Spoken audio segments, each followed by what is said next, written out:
that this works today because audio input capture. Guys, hi guys. Okay, we started. Can you all confirm if you can hear me? Because I am streaming from my iPhone right now because my camera is refusing to connect to my computer or is refusing to connect to OBS. So I'm streaming from my iPhone. Can you hear what I'm saying? Confirm yes or no. Because I'm not going to start chattering away if nobody can hear me. Okay, you can. Hi, Amanda. That's good news. So yeah, I'm streaming from my iPhone, so at least this works. The audio might be slightly less than other weeks, but yeah, that's what's happening. So long time no live. I missed last week. Okay, I have to look. Okay, I have like that's confusing me. I have to look into this camera, the iPhone. The audio is a bit low. Yeah, sorry, because I don't have a mic. I'm doing it from my iPhone. Just turn up the volume. That's my best suggestion. So I missed last week because, okay, so you guys, I went to Japan 2 weekends ago. And that really completely not messed up my life, but like kind of really threw me off schedule. Ever since I came back from Japan, I was just editing away at my Apgujeong video, and then I had to go immediately into editing the Japan vlog. And also, this past week has been a lot of behind the scenes work.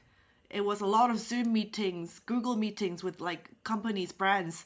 Hopefully I can like talk to you guys about that soon, but it was just like a lot going on. I don't have any new updates on Nalva right now, but I'm making myself stick to next week. I will have new updates because it's long overdue. Yeah, the Japan trip really completely messed up like my normal daily routine, like how I work out and whatnot. But this is from Nalva though. My blue top. I wore this in Japan and I got a lot of compliments. This blue top. Let me screen share.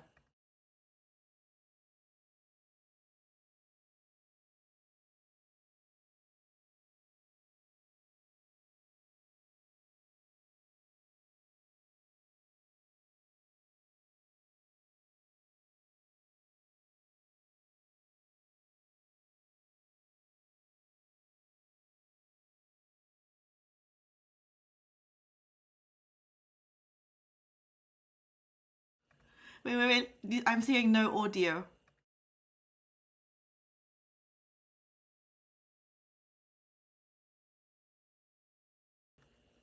There we go. You can hear it now. Sorry. You can hear it now, I think. So,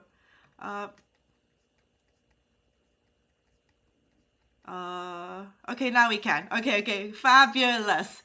Yeah, so this is on Nalva. I got loads of compliments on this. To be honest, I thought my favorite was the black, but now I think I like the blue more. It just stands out more. You'll get a lot more comments on this. So yeah, I will first have new updates, but I have also, apart from clothes, I also have other accessories. Korea is meant to be sunny and hot today. These sunglasses, they're like very Y2K fashion-y. People have bought these like these. So they're in tortoiseshell and black. So I cannot wait for freaking what do you call it? Like actual proper summer and like sunlight to come on. Yeah, guys. Okay, so let me catch you up on everything that's happened for the past week or so. Over the weekend, okay, first of all, on Saturday, I was hosting the RNC, the thing that they're doing. Okay, before I get into this, I asked last week Danny to do a live with me because we decided like the last time we did a live together, we were like, okay, we should do this just together and just help each other out because it's a lot more entertaining when we can speak to someone and we can just do it like that. And then so last week I texted him, I was like, hey Danny, are we going to do the live this week? And then he was like, I'm not doing them anymore. No more naked insights. And I was like, he was like, yeah. I was like, have you told people that this naked insights are not happening anymore? He was like, nope, it's just not going to happen anymore. So I was like, no, that's so sad. So yeah, apparently guys, no more naked insights. No more. I think HJ said he might try to start a new format, but basically Danny is no longer going to be doing them. I think he's at some golf tournament thing. He's like the production. But I think hopefully I can come in on my as a guest. Why he's changed his mind again? I just think he's too. I think first of all he's actually too busy now doing other stuff. He's doing all his dank studios. He's too busy filming stuff behind the scenes. But yeah, I just don't think his heart is in it anymore, unfortunately. But I'll get him on my live from time to time. So that's the update with Naked Insights. No more Naked Insights with Danny Kim. Obviously, I don't know what's gonna happen with, because last time we did it, he was like, let's start a podcast. Let's be like the the anti Korean pizza club. I don't know what's gonna happen. I need to talk to him more about that. But yeah, Korean Pizza Club still going on. And I think, guys, I think I can spill the beans on this. Ramen and Chill season 2, very, very imminent. I think it's going to happen very soon because I think I can spill because H Day said on Saturday when I hosted the social club, he was like, we got funding. We got funding from the government for Ramen and Chill season 2. So we can start casting. It's gonna be, oh my god, I literally remember this time last year. You know how if you guys have Instagram, they now have the feature for like memories. They give you like your memories from your stories of the past year or whatever. And I keep getting Ramen and Chill memory notifications of how when we were doing all the auditions, getting ready. So I literally, but I remember last year dying this time last year because of all the prep. And I didn't get to have to celebrate my birthday at all last year because of Ramen and Chill. Guys, it's May now. It's my birthday month. My birthday is the end of this month. And I need to plan a party because last year I didn't do anything. This year I definitely want to have a party and invite like everyone that I like. So I need to plan. I'm a planner. I'm an ENTJ, so that's actually fun for me to plan stuff like this. So yeah, but I think we're gonna probably start casting soon, and then we just need to get all that organized. And yeah, Minjae was at my RNC social club hosting on Saturday, which was very nice because I'm sure all the girls there appreciated because most of them had watched Ramen and Chill. And I was actually asking him like, hey Minjae, like if we do season 2, do you want to come on possibly again not as a panel, but like as a contestant? I was like, you can try it like a second time at Love, And he was like, he was down for it. He was actually down for it. He was like, invite me. He was like, I think he wants to be like the Changhak position where he's like the guy that comes in last. And I was like, oh my god, like, and Minjae is like going to the gym now. He's working out. I was like, get muscly and then come in at the end. He's still he's still a single man. He's still very much a single man. So I was like, maybe that can happen. So anyway, and then that was really fun by the thingy on the RNC social club. About like, I don't know, 7 or is it 9 girls came. They were all really sweet. We talked about a bunch of stuff, like mostly like how it is in Korea, dating, like wearing different, like, has your fashion changed since you've like moved to Korea? Was it like in terms of like going out? Is it more expensive? This kind of thing. And I had a lot of fun. I did obviously the majority of the talking because I love talking to people. And then after that, I had to go immediately I had like a huge family gathering. It was my grandma's birthday, and my entire family gathered. I actually have a huge family, especially on my dad's side, because my dad is one of 5. He has 4 siblings. So my grandma, she had 5 kids. And I was literally saying to her, like, I literally don't know how you did that. And especially back in the day when, like, hospitals in Korea were, like, obviously not as, like, high-tech as they are now. Probably there were no epidurals. It was literally just, like, natural birth. And she literally popped out a baby, like, every single year. Every single year, I was just like, I don't know how you did that, Grandma. Because I can't imagine having one kid. I'm just going to be like, if I have a kid ever, I'm just going to be like, give me all the drugs, all the epidurals. I don't want to feel anything. I don't even want to be awake. Like, I don't even know. Like, it just seems so traumatizing. But she had a baby every single year.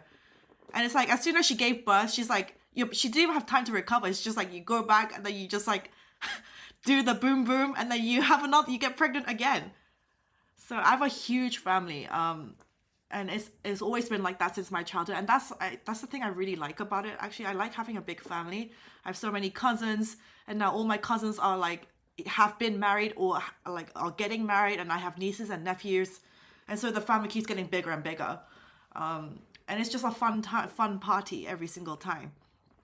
And like I can like, oh my goodness, like just playing with my nieces and my nephews just for like 1 hour. I'm just like, I'm happy just being the cool aunt. I'm so happy just being the aunt, and then I'm happy when I also give them back after an hour, because guys, like, and I was asking all my aunties who've had babies, I was like, is it worth it? Like, are you actually happier since you've had them? Because this is like really big life existential questions that I'm really curious, because obviously I've never had a baby, and it's such a huge life changing experience. And I was like, seriously, just give me the honest truth, your honest opinion. Like, do not sugarcoat it. Are you actually happier? Is your life better after you've had children? And they're like, look, she's like, one of them was like, don't have them. Just save yourself. Don't have them. She's like, obviously, after you've had kids, there's a new life purpose for you. You have a newfound life purpose.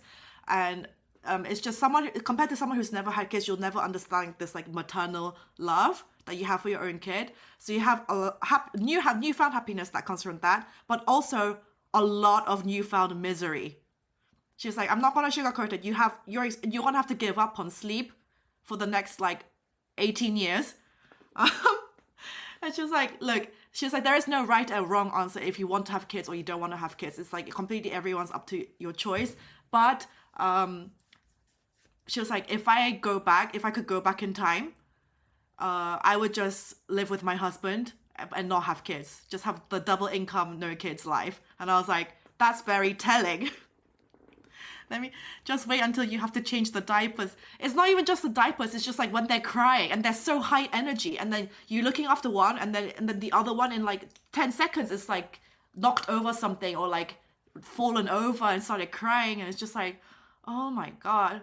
I honestly don't know if I am cut out for it, guys. I honestly don't know. The kids are so exhausting, but I feel like it's worth it at the end of the day. I mean, that's what they tell me too.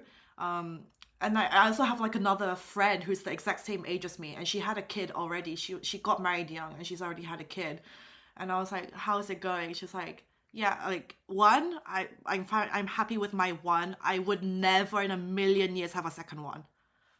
She was like, and then she was like, I'm actually kind of jealous of your life right now. The fact that you get to do what you want to do. Because I'm also very like career, like work ambitious. And obviously when you have a kid, like it's a complete sacrifice of your life. Absolute total. I think like mothers are like the most strongest people in the world.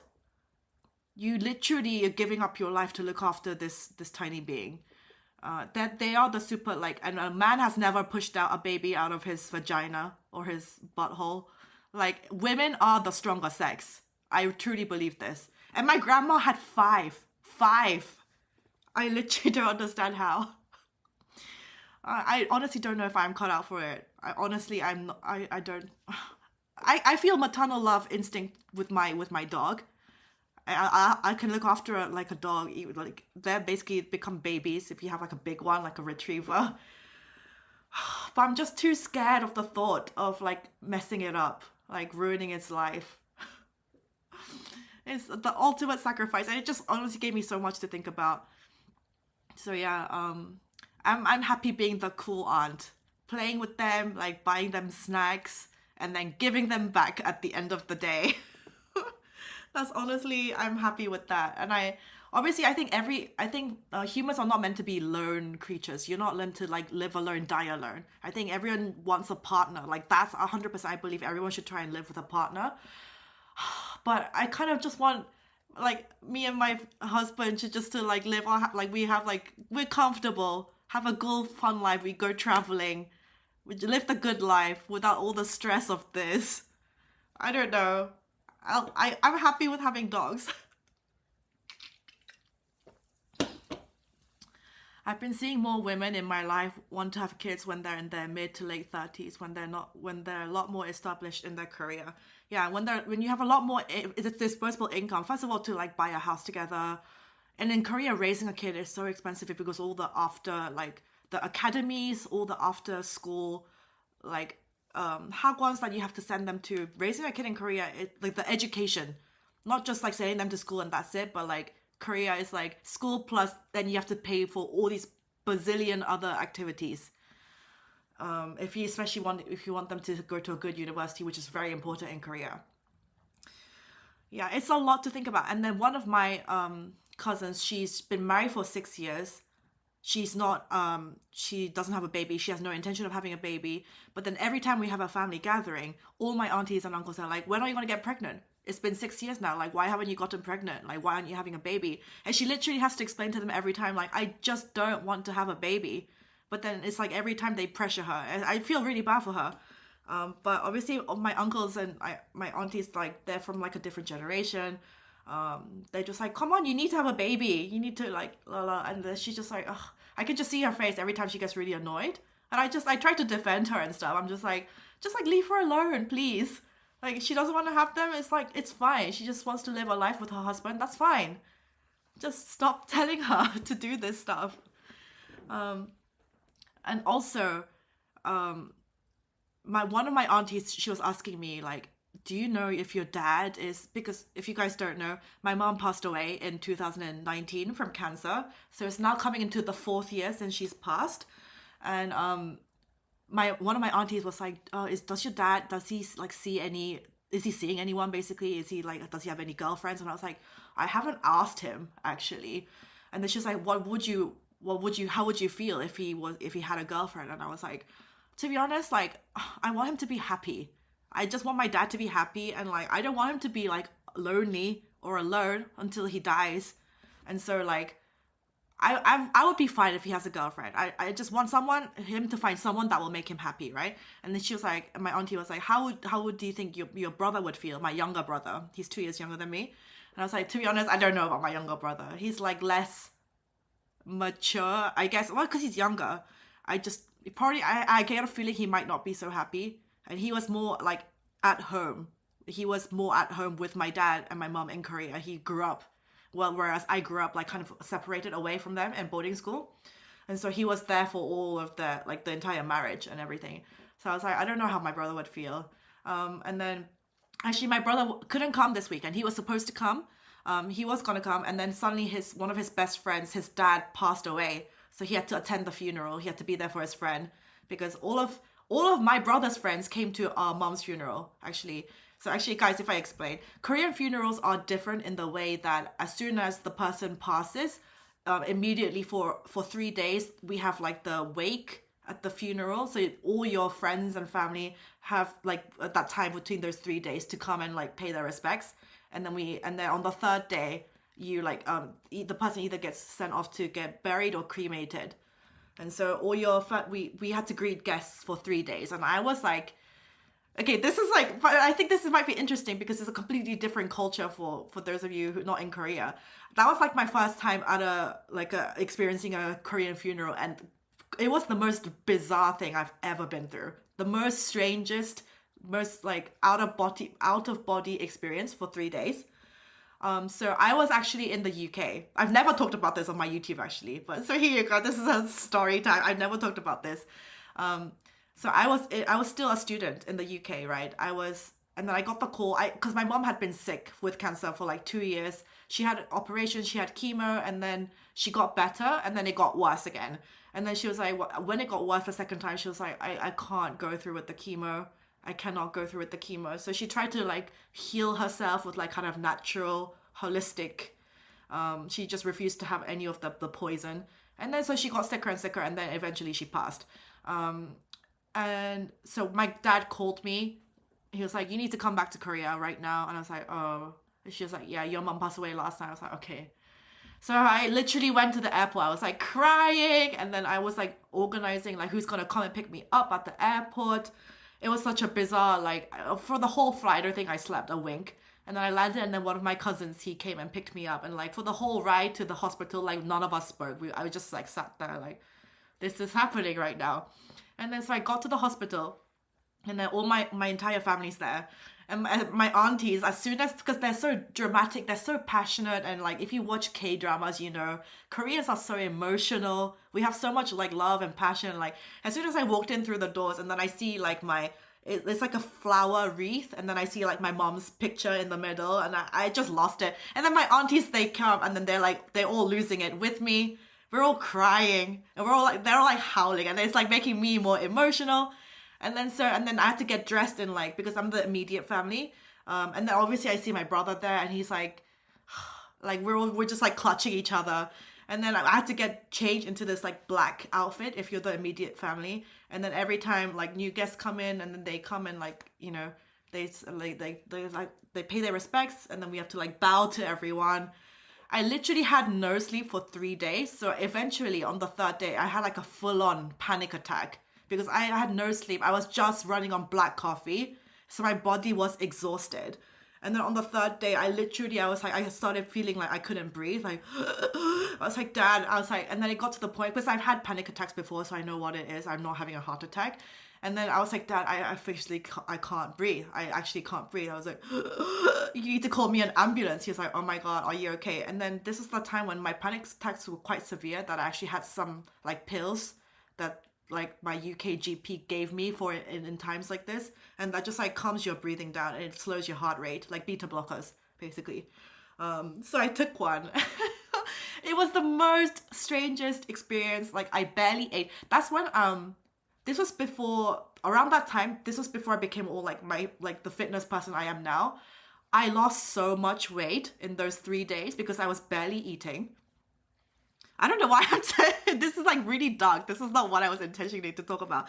But I think it's really interesting for people, because like UK funerals are completely something else. It's like a 1 day affair, not even 1 day, like half a day, right? And it happens way, way after, a long time after the person has passed, because you need time to organize it and stuff. But Korean funerals, it happens like straight away. And so all the emotions are like very, very raw and stuff. And then basically no, that's not true. So like we would like be there till like really like late at night, and then we would like go home for like a couple of hours, sleep, shower, and then go back to hospital for like 6 a.m. and then we do it again and again. And then on the second day, like we had to like see my mom's body, because just to confirm that it is her before like she gets off to be cremated. And I was like, Dad, I don't know if I'm ready for this, because I had not seen her for like 3 months at that point. And the last time I saw her was in the summer holidays when I came back to Korea for vacation, and she was already so skinny that time. I felt like, I don't know you, like you're like skin and bone, because obviously you're sick with cancer. And she did not feel like my mom anymore already in the summer. And she was so like, her energy, her soul was not there, because obviously before she literally, to be honest, growing up, I had like a rocky relationship with my mom, because she was so hardcore tiger mom on me, so hardcore. I had the hugest fights with her. She was like always comparing me with other kids, like, you have to do better, you have to achieve more, like you have to become somebody and all this stuff. And so it was always rocky. And she was like the typical just tiger mom, just telling us like, you're not good enough, do better, achieve more and all this stuff. And so and then when she got sick, obviously she used to live all her life dedicated to us. All her energy was on us, wanting us to be better. But then once she got sick, then obviously her priority shifted onto herself. She's like, oh my God, I have to, if I want to see them grow up, then I have to like focus on me, and like I have to like get healthier and stuff. And so her personality completely changed, and it was like so bizarre for me, because that's the only version of my mom that I had grown up with for my whole life, was just like that one tiger mom version. And then suddenly like she no longer like cared about me. Well, she did care about me, but she obviously, all her focus was on herself. So it was like bizarre for me. It was so weird for me to see her like change. And then so she was skinny by the summer. And then so my dad, on the second day, like my dad and my brother, they had like been used to seeing her like get skinnier and skinnier, so like they were kind of already prepared for it, but I was not. And so my dad was like, you don't have to come in the room, like you don't have to see. And I was like, oh, but like still, like I still want, like my dad and my brother and my aunties were going in. I was like, I want to go in, just, you know. And so I was like taking deep breaths. I was like, oh, fuck, like this is actually happening. So we had to go into like you go into like a sterile room. It's like a metal table, and then like the body's there in a bag. Is this too graphic? Tell me if I should stop. But like I've never talked about this before. Like none, like yeah, literally probably even to my friends I have not talked to, because it's like very like dark. But whatever, I've already started now. So you go onto a table and like the body's in a bag, and then there's a guy who's like, okay, are you ready to see the body? Just ready to confirm? And so I was just like, oh my god! And it like that room has like a weird smell, obviously, because like the body's been covered with like, you know, like potions, like I don't know what, like creams and like weird stuff. So it's like the room smells very weird. And then they unzipped the bag, and I was just like, because, and then my auntie's crying again. She's like hitting herself. She's like crying. She's like, oh my god, how did this happen? Like, why have you passed? She's like saying all that K-drama emotional stuff. And then like my dad is just like, my dad is so stoic. He's always been like very quiet and like not very like expressive. He's just like kind of like the strong one. My brother is also, he's not saying anything, and I was just like in shock, because it was like her face was just like sunken in to her skin, like a skeleton. Like my dad told me by the time she passed away, she was like 35 kilos, which I don't know how much that is in pounds, but like you guys can Google it. Like she was literally skin and bone. So like literally her face was just like a skeleton, and like it freaked me out. I could only like, I looked at it for, I guess at her body for like 5 seconds, and I was like, okay, I can't do this. Like that's not how I want to remember my mom, you know. She was so, I actually think my personality is very similar to my mom, which is why, like, I know I need to, which is why I started working out a lot since then, and like doing stuff like meditation, being in nature, knowing how to just calm down and chill out. Because my mom was a very highly strung person. Even after she got married, she did all these things. Like she became a dance instructor, like Zumba dance instructor. She was like really pushing herself. When my dad and my mom got married, she was actually earning more than my dad.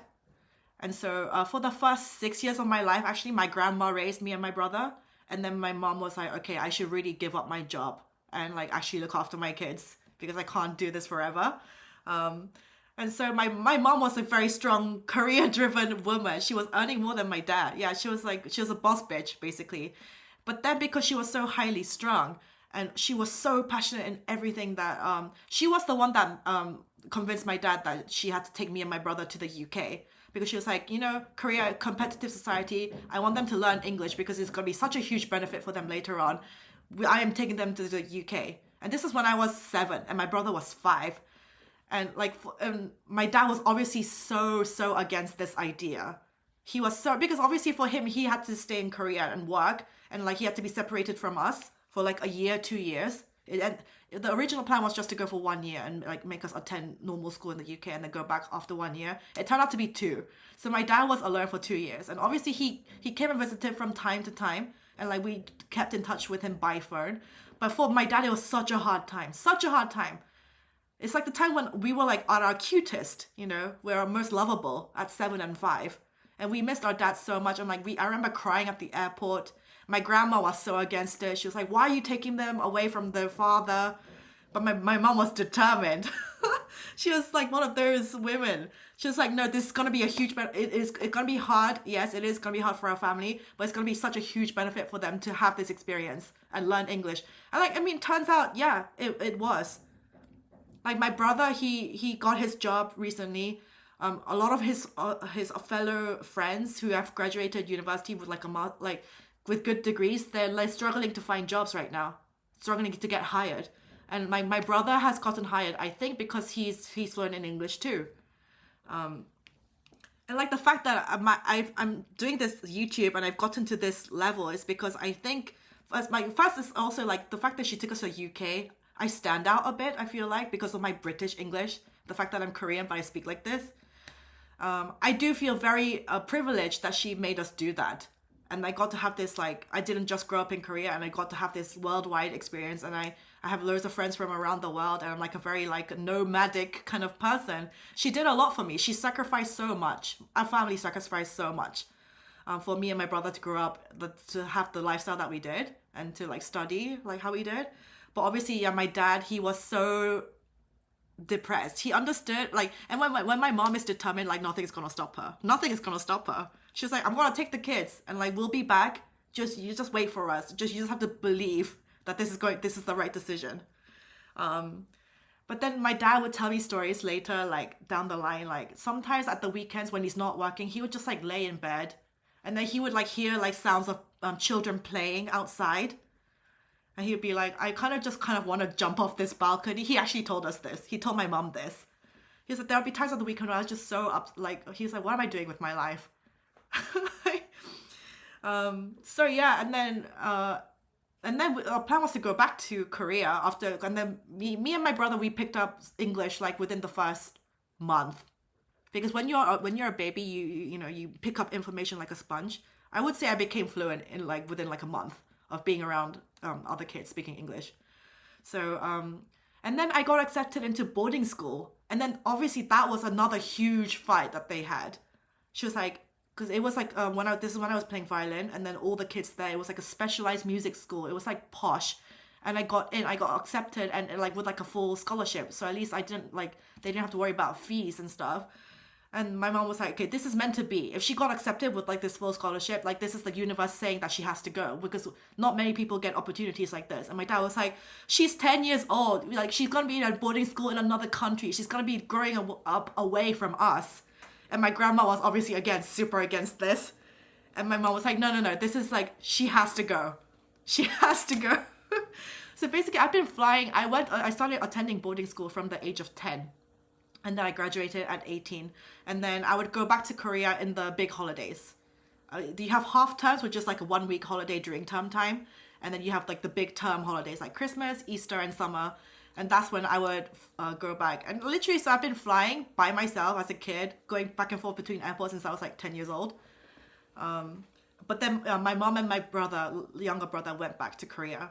And so I started attending boarding school from 10. And then, so yeah, my mom and my dad had the biggest fights. And sometimes I was there to witness, but my brother was there to witness the brunt of it. Like different parenting styles. My mom is like driven. She's just like believing like this is gonna be the best path. We have to sacrifice for like in order for them to have like a good future. All this. It was literally like Hogwarts. Yeah, I literally attended Hogwarts. I had 60 people in my entire school. I had like 5 classmates. It's very specialized. And by the time I got to like A levels, like high school, there was some like, because you choose different subjects, right? Like, and then our class got split. And then I was taking like history class, and like sometimes I was like the only person in the class. It was like 1-to-1 tuition. It was, yeah, I got very different schooling compared to, I would say, probably most people. So yeah, those friends that I made at boarding school, I have them for life. They're like my sisters and my brothers. Because we had classes together, we practiced together, and then I had when you're younger, you have like 2 roommates. So I was sharing a room with 2 girls, and then as you get older, you get just one other roommate, and then if you're really like one of the oldest, like 17, 18, then you just have your own room. So yeah, and then yeah, my brother, I feel bad for my younger brother. You see, like my family has so much like pain. Because my brother, he was there for he had to witness my parents arguing all the time. And I was always away from that, completely disconnected. But he was there, and then obviously he got the brunt of like my tiger mom, the nagging, the all the constant pressure. My brother got the brunt of that. And going up through the Korean education system is hard enough as it is. It's honestly so hard, but him being there with my mom breathing down his neck, yeah, I feel bad for my brother too.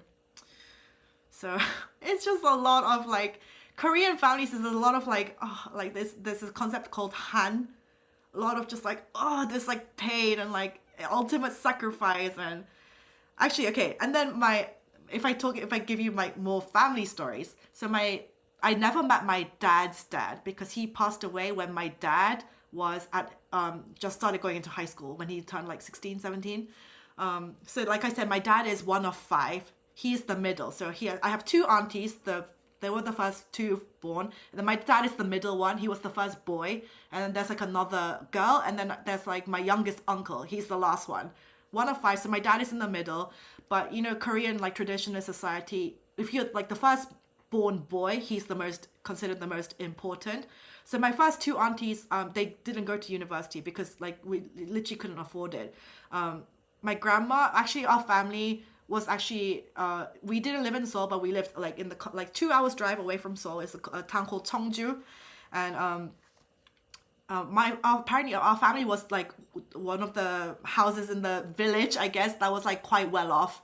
My granddad, he had like a good job, and our family was quite well off.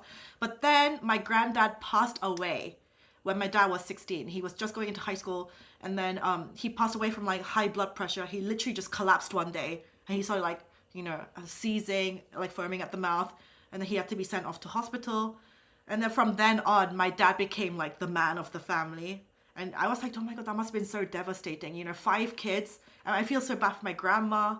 She lost her husband, and now she apparently like, and then our family who was quite well off, like because he was like the breadwinner of the family. Suddenly, it like kind of all the money, the wealth that they had, it just kind of went away. And my grandma literally worked her body to the bone. She was working at the field. She was doing whatever like job she can get around the village. She was working herself to the bone. She did all the jobs while trying to raise these 5 kids. And then obviously as my dad, he apparently he wrote in this like diary entry, he was like, suddenly overnight I became like the man of the family. I feel such burden, such heaviness on my shoulders.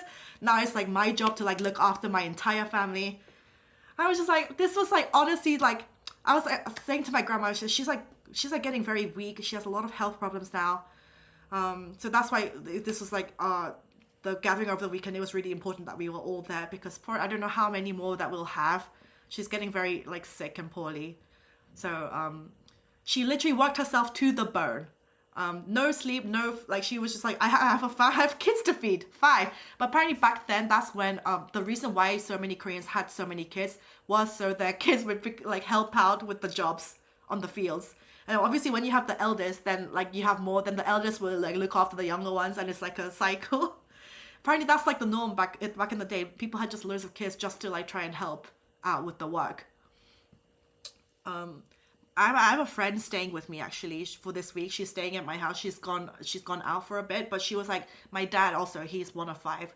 Obviously nobody has that many kids now. Nobody, you know, Korea is like dying population and is aging. But back then, like everyone just had that many kids. Some people, like my dad said, some people even had like 9 kids. I was like, oh my God. Yeah, so my grandma worked herself to the bone, and then my dad was like, fuck, like, and my dad is like very intelligent. He was always good at studies, and because we lived away from Seoul, he wanted to go to a good university in Seoul, but then because we couldn't afford it, like our family couldn't afford it anymore, you know, and then so all my dad's friends, like our family friends, convinced him like, no, just go to the university in that town, in Cheongju. And because he apparently he was really, really upset. He was like, I really feel like it's my destiny to go study in a Seoul university because I'm good at studying. I'm, you know, I get good grades. But then in the end, like they convinced him to like go to the university in the town. And so he did. He got a full scholarship for that. So, I mean, he didn't have to pay anything. But then he graduated in 1983. And that was the time when like Korea was booming. The economy was booming. We had gotten over like you know, economy was prospering, and like anyone who basically attended university could get a job like straight away. You know, it's like the boomer generation, boomers. It was easy for them. Like as soon as you attended university, you got a good job, and he was one of those. So he got a good job straight away, and then he moved to Seoul after he graduated. All my other aunties were like still, and I feel bad for my aunties too, because he was the only one that got to go. My dad, because he was the boy. All my other aunties, like they were good at studying too, you know, they never got to go. But my aunties, they got married to like good husbands, and they just like, you know, they started having kids and all that. My dad was the only one that got to go to university. It was a completely different time. Honestly, Korea, we literally we were so war torn, and Korea as a country, you know, after the war, like in 53, we were literally building from the ground up. Everyone was like living on the street. Like people were starving after the war. We literally, South Korea was like building itself up and then prospering. And then my dad, it was like booming, 80s, 90s. And then, yeah, there was like the IMF crisis in like 97, 98, but it didn't really, thank God it didn't really affect my dad. But yeah, it's just mind boggling just how young of like, like if you're in the US, you have old money, huge generations of wealth, but Korea is like, maybe that's why there's like Koreans are more obsessed with like appearance, flex culture, because everyone is still relatively much more new money compared to like other countries like UK, the US. Yeah, we were literally, people were starving and like on the streets in the 50s. And then we only built ourselves up and then we're like the top at least 15 economies. Like we literally grew in such a short amount of time. And so hearing my stories of like my grandma and like how my dad and my aunties grew up, it was just like mind boggling to me. And like my nephews and my nieces and my nephews, they grew up in a completely different world, right? They grew up with like iPhones and iPads and like they're very privileged. But obviously for my dad's and my dad's generation, it was just like completely different time. So it was like mind boggling to me. And so like my family know the concept of like the ultimate sacrifice. You have to sacrifice for each other, for your kids. And like my aunties, like if I would not have like been able to survive, like gone through my mom's funeral if they were just not there looking after us. And they have so much love for us. It's just like, I just feel all the love. So it's just like, and I really think people back then, they were just more resilient. They just like whatever hard stuff, like you just had to do it. There was no fucking complaining, no getting triggered or distracted by stupid stuff happening in the world. Like, it's just like, you have to just do what you have to do for your family and just to survive. Like, I literally don't know how my grandma survived. I literally don't know. And so that's why the concept of family and like looking after your elders is so important in Korea. There is no like putting your family in a home, putting your parents into a home and like letting someone else look after. That does not exist in Korea. Like, that is not a thing. That is like a mind-boggling thing in Asia. I think in Asia, you look after your own parents. You have kids, so you raise them, so they will look after you in the future. For me as well, I think putting your parents into a home is like a really like, what? It's a crazy concept. Like, do you not have any love for them? Like, what?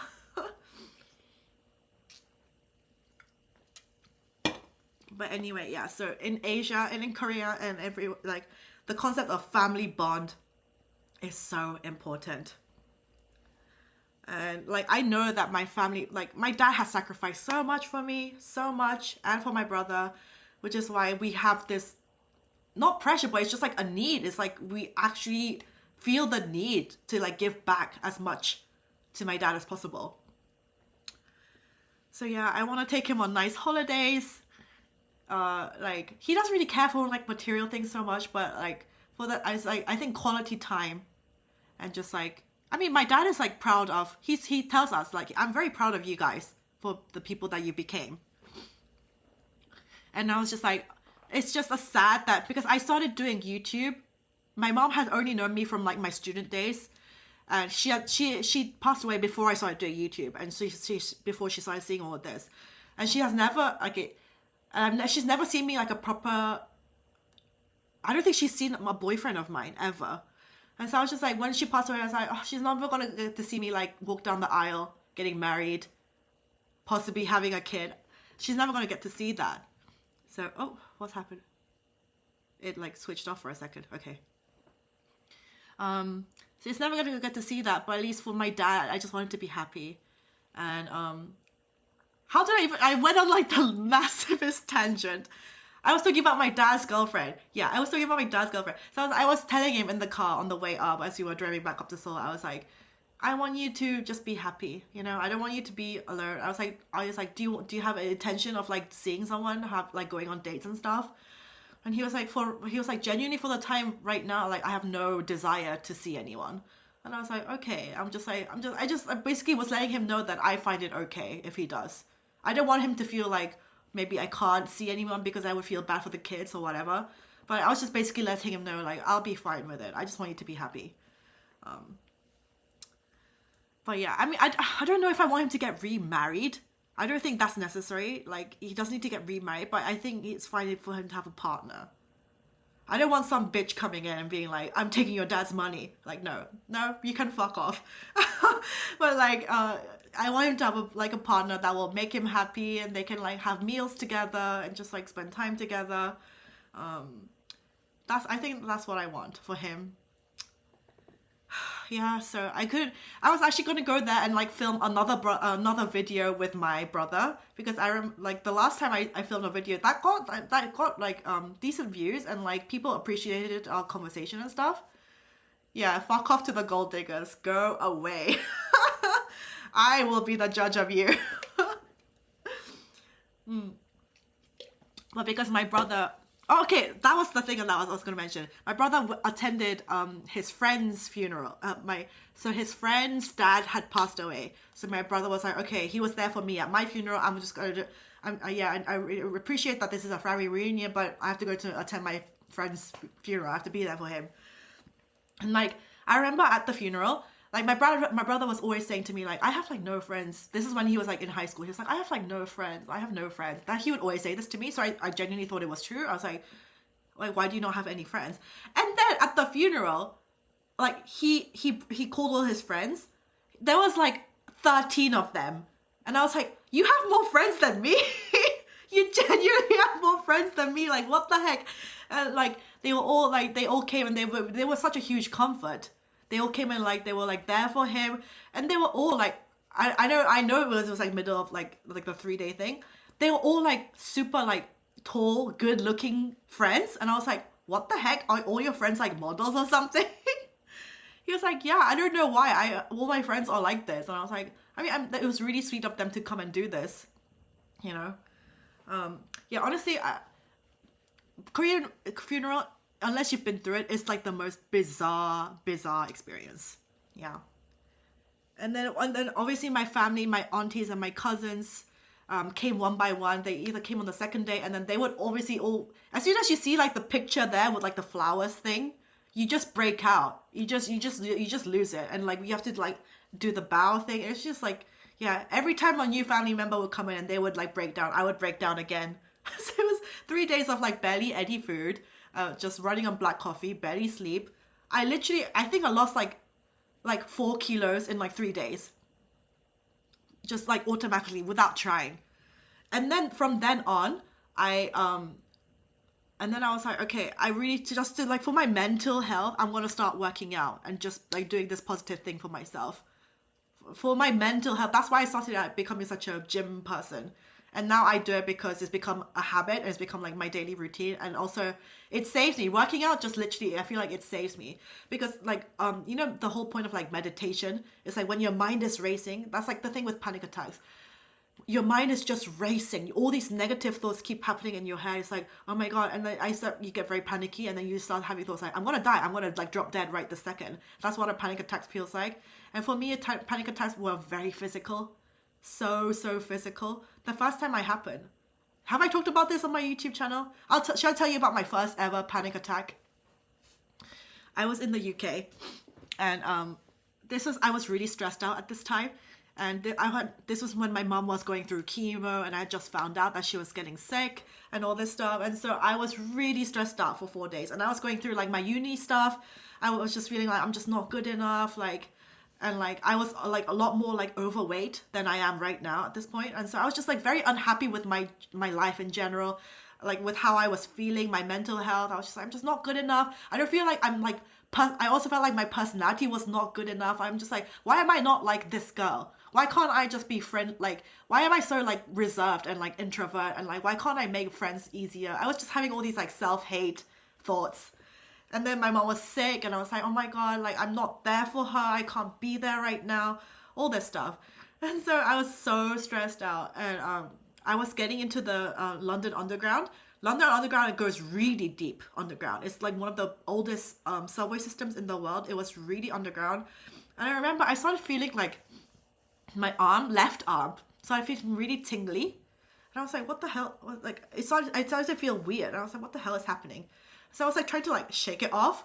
And then I was like, the doors were opening, and I got in there, and it started progressing. It got worse and worse. And like the tingly pain started like transferring to like towards my chest. And I was like, what the fuck is happening? And then I started going like,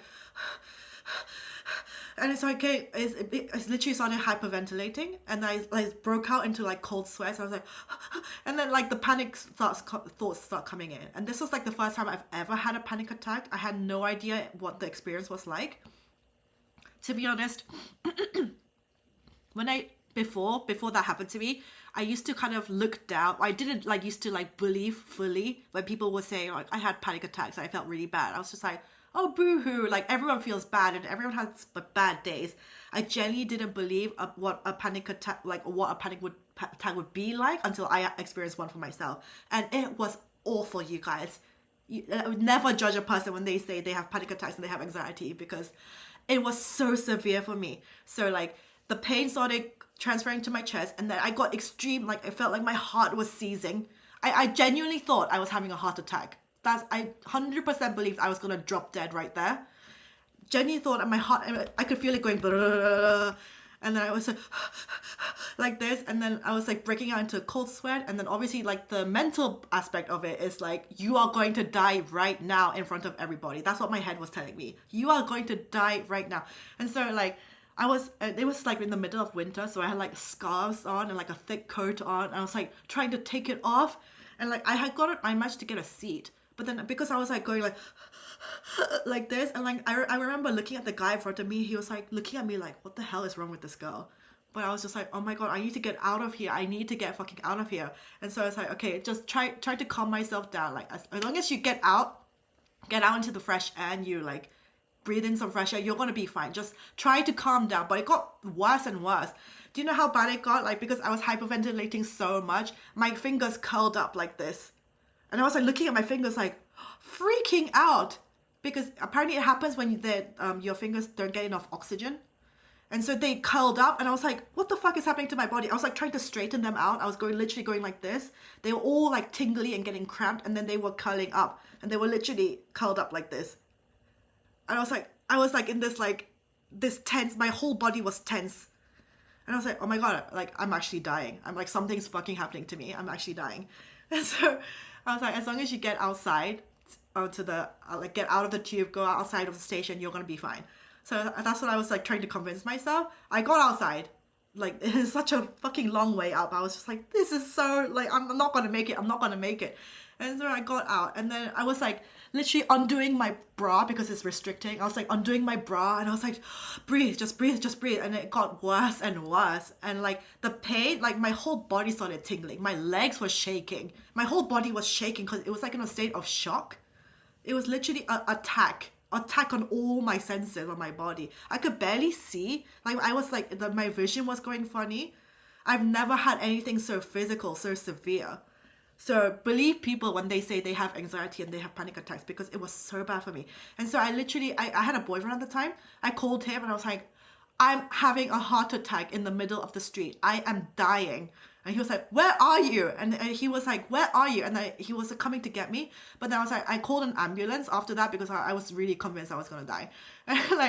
And then I called and I was like, I need an ambulance, please. And they were like, what's wrong with you? And I was like, I'm having a heart attack. I literally, but obviously not saying it there. So I was like, I can't breathe. I'm having a heart attack, and my heart is seizing. And they were like, okay, like, where are you? I was giving my location. They were like, but this is the UK and they have free healthcare, and it's like the NHS. They're like, all our ambulances are like out right now. We can't get you one like immediately. I was like, okay. And so I just hung up and I just got into an Uber, and like I was like nearest hospital, and then they did all, and I was literally, I never felt, imagine, and this lasted like 3 hours of me breathing at like this level. Can you imagine?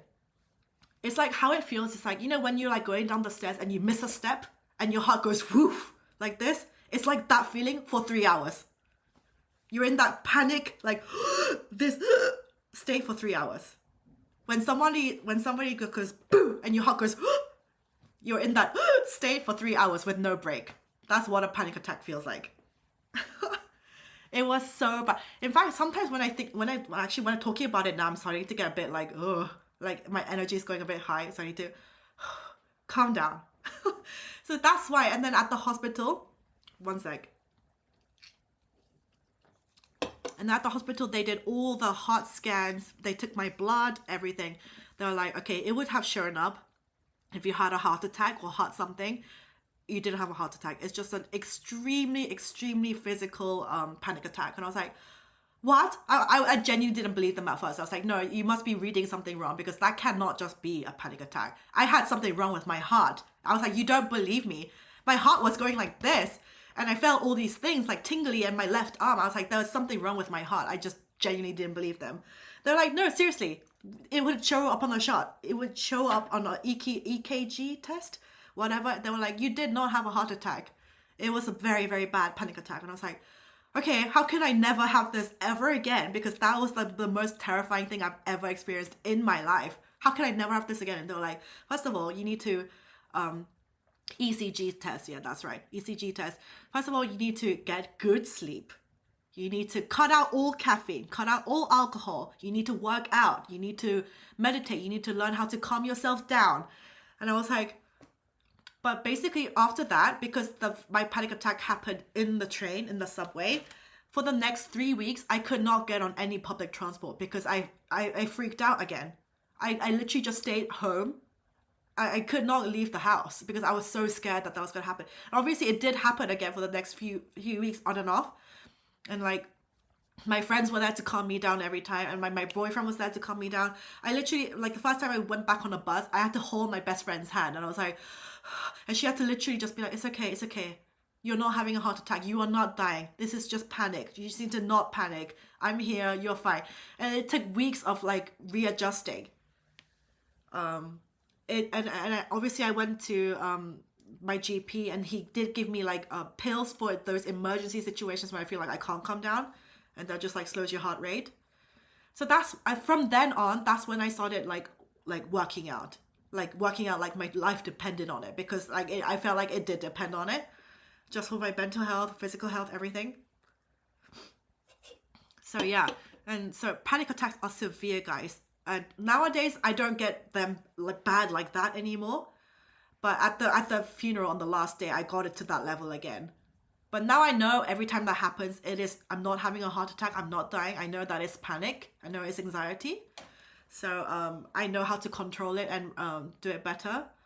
And so yeah, that was genuinely one of the most terrifying experiences I've ever had.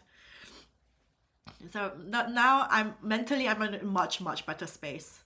But obviously things doing like meditation. But obviously, if you guys have ever tried to meditate, the whole point, because I remember my ex-boyfriend, he would meditate for 20 minutes. And then after he just like sat himself down on the floor. He just like sat with his eyes closed for 20 minutes. And I was like, oh, how was it? And then he'd be like, oh, I was thinking about what I'm going to have for dinner. And I was like, that is not meditating. I was like, that is not meditation. The whole point of meditation is like, you have to try and have no thoughts. I was like, you thinking about your life or like what you're going to have for dinner later, that is not meditating. You're just like sitting still. And he was like, no, there are different forms of meditation. I was like, no, that's not it. The whole point of meditation is like, you have to try and have no thoughts entering your mind. So that's why it's so hard for most people to even do 5 minutes, because when you're sitting there with your eyes closed and you're just like, they tell you to like focus on your breath and focus on they just like focus on like how your body feels, how your bum feels against the chair.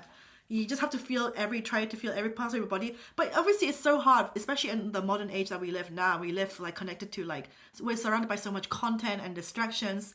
Even doing 5 minutes is so hard. Your mind starts wandering and you're like, I wonder what that noise is. I wonder, and somebody said this to me earlier today. It's impossible not to have a thought. It's really, really hard to do focused meditation. But once you build up that skill, once you really can just switch off and just like be completely still and present in the moment, and all you focus on is your breathing, and you actually genuinely have no thoughts going through your mind, then you're in a total like state of total peace. But it's a skill that requires practice every day. It's really, really every day. And like all the successful business people, they swear by it. They do like an hour at a time of just total stillness. Absolutely no external distractions. No thinking about how you felt. No thinking about like, oh, this person made me pissed off or angry. I have so much work to do later. How am I going to do? Like, you're not allowed to think any of those thoughts. You literally just have to switch off from the entire planet and just, and then once you actually can have the skill to do that, then when you have a high stress situation like a panic attack, and then you get into that mindset of like, okay, switch off. Switch off. This is all this in your head is not real. Switch off. That's why, yeah, guys, really, it's really good for you. Really, really good for you. So try to do, there are apps like, this is not an app. I really like, just like, I really believe it's beneficial. Just 5 minutes every day. There are videos on YouTube that's just like 5 minutes guided meditation. And the lady just tells you like, breathe, focus on how your fingers feel on your lap. Once you notice your mind starts wandering, try to focus it back to the breath. And it's hard.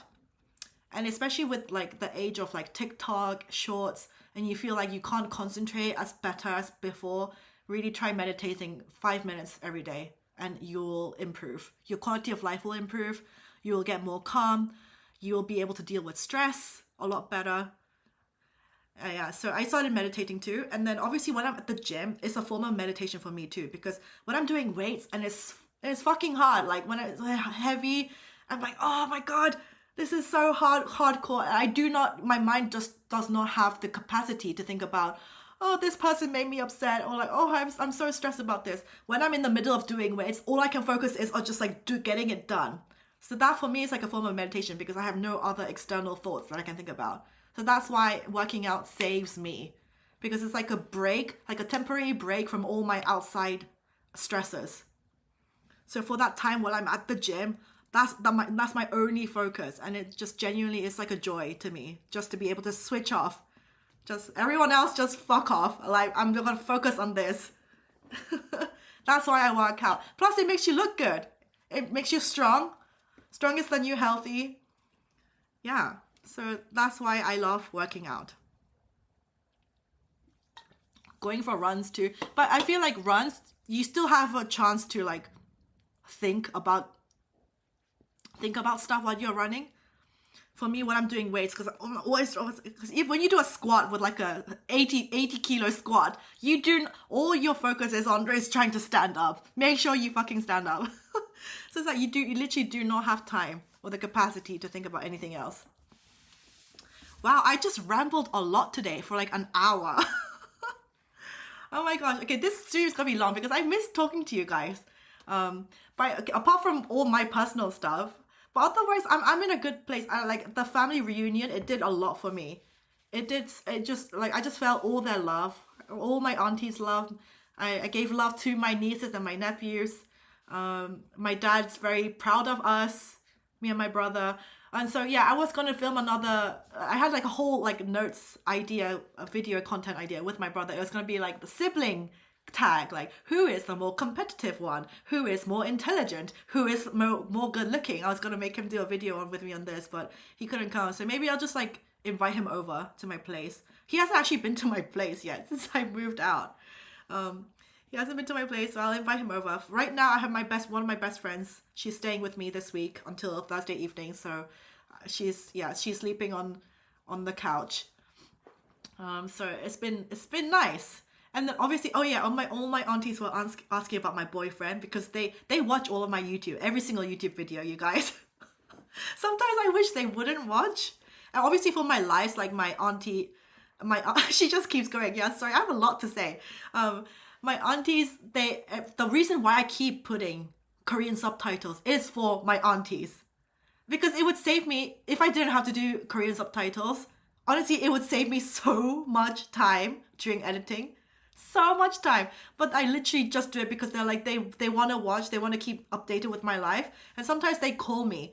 They're like, why haven't you uploaded a new video in a while? They're like, it's time for a new video. What have you been up to?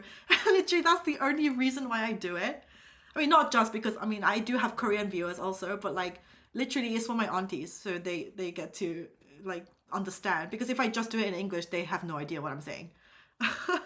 And so they watch the vlog of me like with my boyfriend. They're like, oh my God, tell us, spill the tea. Like tell us everything. Like who is he? What does he do? Show us your picture and all this. And they're already asking like, are you going to get married? Like what's going to happen? Are you going to get married? I was like, it's been a month and a half. We've literally just been dating a month and a half. Can you just calm down, please? They're so Korean. Anyway, but aside from just my stuff, I made some notes because of all the K-pop stuff that I want to talk about that I missed, and for the week or so. Actually, okay, you guys, you know this thing. This made me laugh because if you guys know the TXT club controversy, I don't follow TXT, but I saw this pop up on the news that the reason why it caught my attention is because this club, this lounge, it's called Snack. I literally go in there. I've been there a lot, and I immediately recognized him as soon as these pictures came out. I was like, I go there like all the time. It's called Snack. It's called Snack, and it just made me laugh. I was like, the fact that he got caught there with this girl, and I was like, I could have literally been in there one of those nights. Yeah, it's in Apgujeong, and it's like a very, very small lounge. Very small lounge. And me and my friends have been there, like, with tables and whatever, so I thought that was just really funny. Yeah, and actually, you guys, the Met Gala in New York is happening right now. Like, literally right now as we speak. The theme is Karl Lagerfeld, as in, like, the house designer of Chanel. And, like, Jenny was on the carpet, look. The theme is Chanel. Well, the theme is Karl Lagerfeld. And, like, what do you think about this dress? You can all hear me, right? Yeah, you can hear me. This, like, the Met Gala, for those of you who don't know, it's like a charity event that they do in order to raise money for, like, fashion. It's like hosted by Vogue and Anna Wintour, and it's like it's an event, and it's like you have to kind of go dressed to the nines. Like, for example, like, people are really out there. Someone came dressed as Karl Lagerfeld's cat. It's like costume events. So it's like the point is not to look pretty, but it's like the point is to make a statement. Like this. This is a statement. Yeah, the Met Gala is not there to look like this is Doja Cat.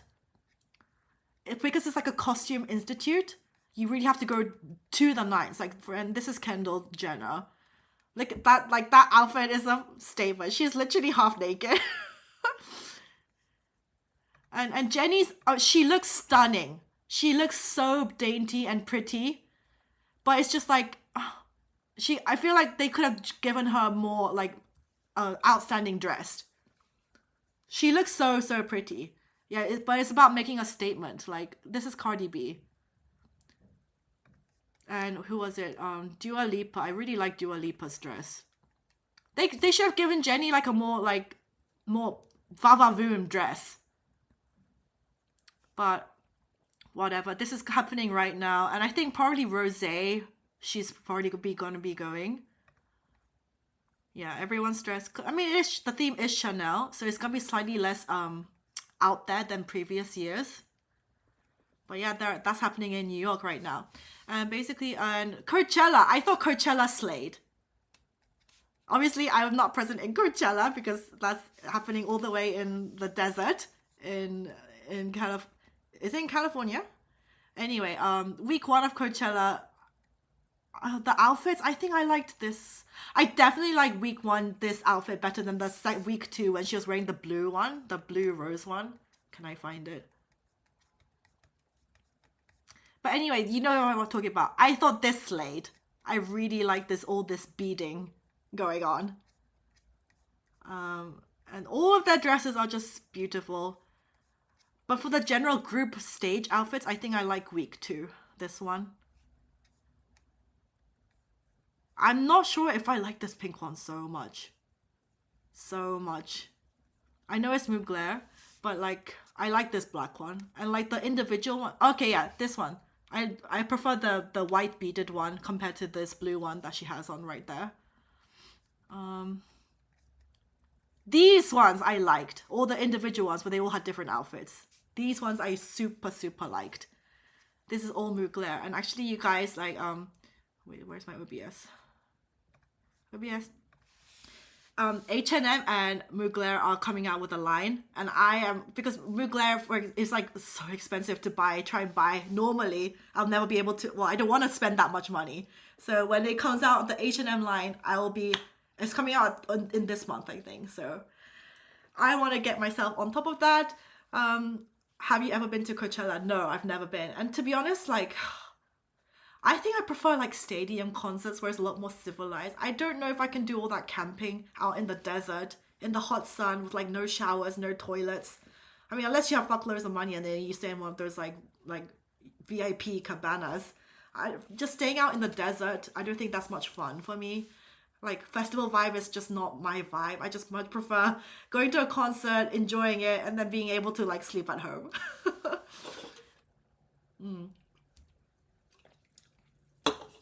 Oh my god, I've been literally talking for over an hour, but basically next week, you guys, I will have more updates. Go check out Nalva. I'm gonna have a lot of sun soon, but I heard like in Korea it's gonna be a lot of rain too. This summer we're gonna have a lot of monsoon rain. I'm in the middle of editing my like last bit of my Japan vlog. There's so much, I have so much footage. So much footage, and it's gonna take double the amount of time, so please bear with me. But Japan was honestly so much fun. Honestly, so much fun. So yeah, is that everything I wanted to say? Oh yes, I know Yoongi. I have a lot of army friends who's attending the Yoongi tour in America. The Seoul days when he announces, I will go. But I'm living vicariously through all my friends' stories. Bruno Mars is coming to Korea in June. I didn't get tickets because they all sold out immediately, and I just missed the chance. And they were super expensive actually. I was just like, oh, why? Really expensive. But yeah, anyway, I'm gonna go for lunch now. I am hungry, but yeah, it was nice talking to you guys. This was such a rambly life. I will leave this up. And yeah, tune in. I will try to do it next week, Monday KST my time, so it'll be Sunday evening time for most of y'all in the US.